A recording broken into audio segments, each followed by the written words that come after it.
Hannah, thank you Hi. for agreeing to do this interview.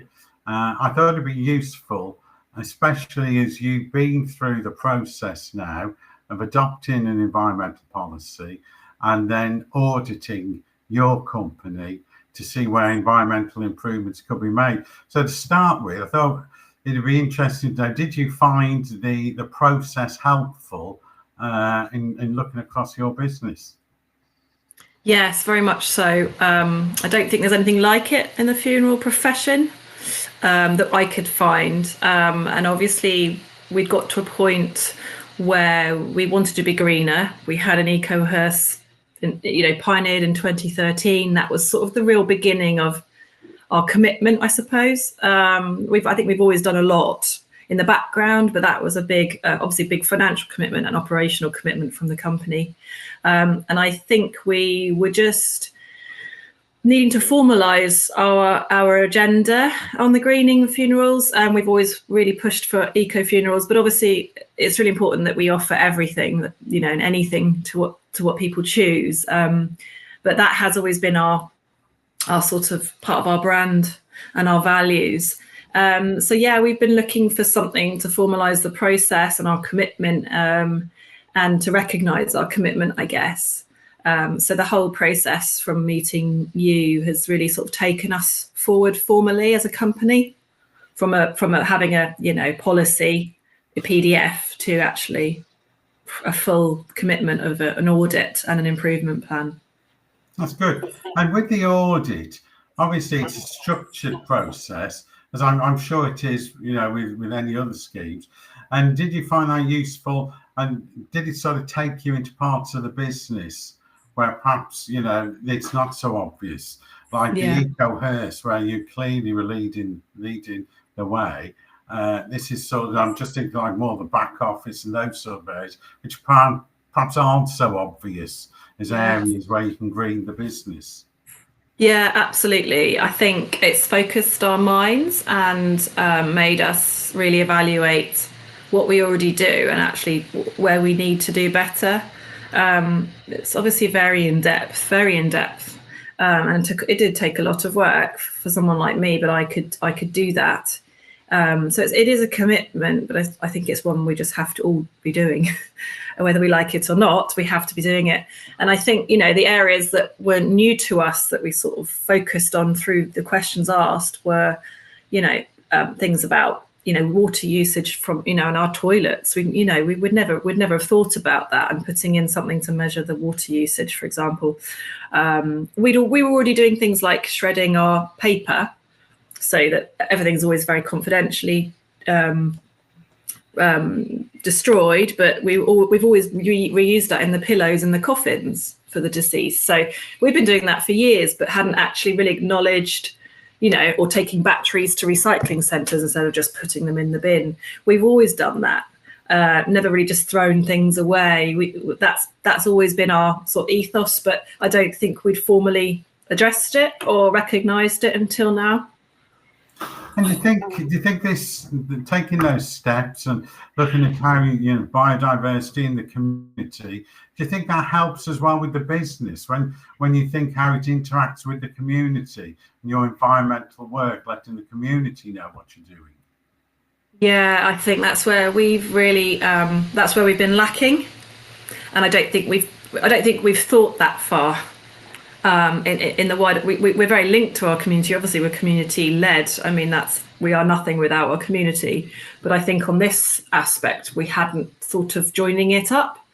And what that process of the audit and the questions have made me and us realise is, bringing biodiversity into our branches, and we're in a city, London, so we don't have outside space much. There's a couple of branches with a garden and so forth. But actually, we could easily put in some of these small initiatives like bird boxes, or anything to encourage wildlife into the garden and insects into the area, even on our window boxes, or small wins like that.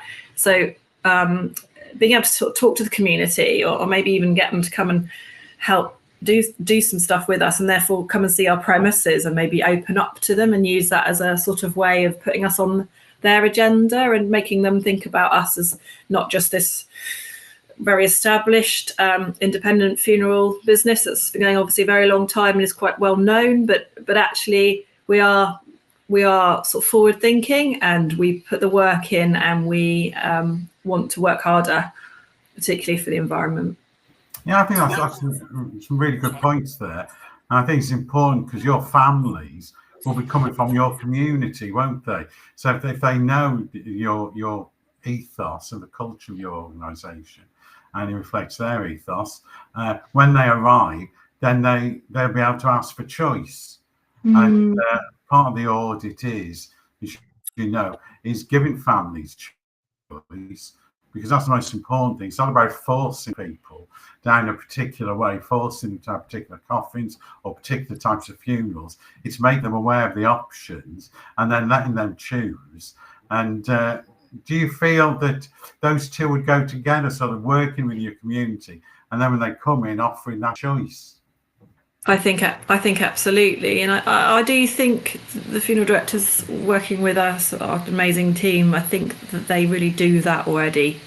I think what would be better would be to make the spaces physically not greener, but to make more of the areas that we have as a sanctuary for people as well, a very calming.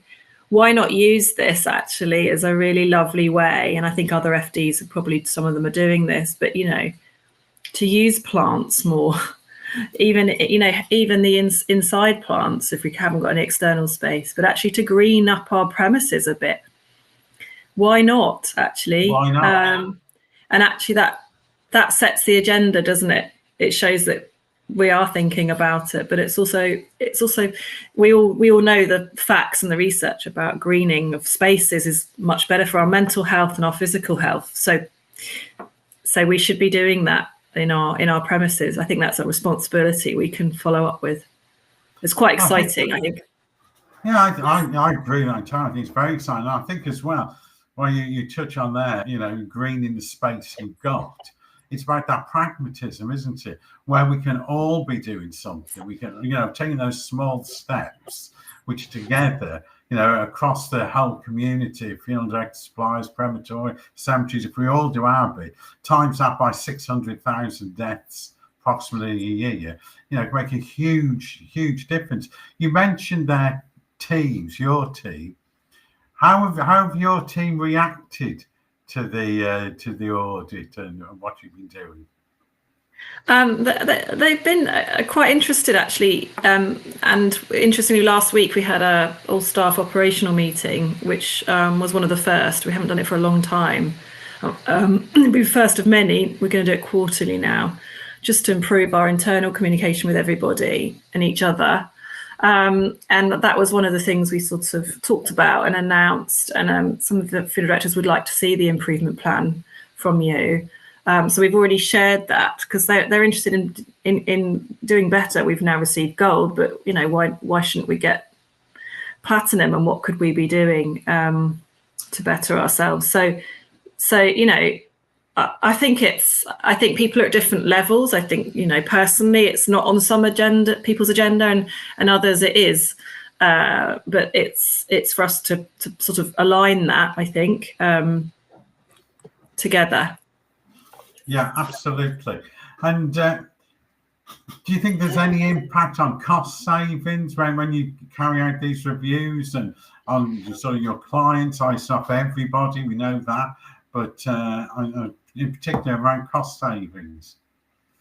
Yeah, I think one of the things from the audit that you recommended was that we could put the cistern for the water in the toilets. Little, I mean, they were £10 for 3, I think, when I bought them, just to stop the water continuously refilling, just so we could actually reduce our water usage. So inevitably that will reduce our money, especially on utilities.